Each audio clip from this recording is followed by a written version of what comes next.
Hi folks, talk about screwing up. I made a beautiful sundial and used a material which doesn't show shadows. So it's kind of pretty embarrassing. A good lesson in life.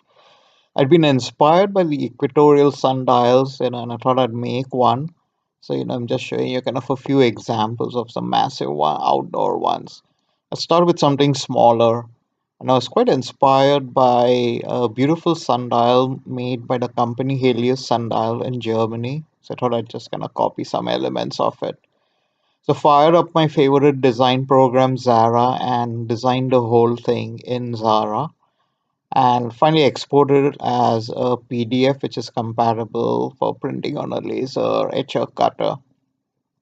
Quite a bit of plastics. I thought I'd take a piece out of a plastic panel that is used as a light diffuser for fluorescent light. And once I had the pieces, I would assemble it as shown here. I won't go into the assembly because I'll show that later. So got the pieces cut and kind of just showing you a few examples here. First mistake is the paint to fill the edge lines, and this paint had almost no contrast. Next time black. This is the central plate to which the two map plates would be attached. You can see the second mistake, right? Some of the resolution of my design was so low it was kind of barely able to see, and of course the fill-in was pretty. The biggest mistake was the damn thing didn't cast a shadow, or there was no shadow on the plastic. A piece of paper, yes, I could see a shadow under the same conditions.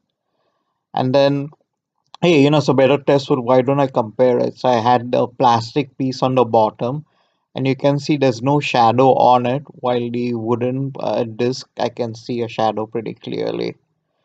And then I grabbed some random materials around on a polypropylene piece. Yes, I could see a shadow.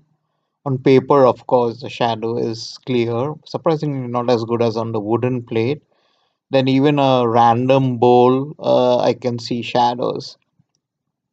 Plus a wood piece in a god. It was like on everything I could see a shadow, except for the stuff I needed to be on. And here again, I'm showing you same conditions, no shadow. Well, I'll have to kind of dig around in my pile of plastic scrap and find a piece of acrylic that shows strong shadows. I want to use the acrylic because it's sun compatible.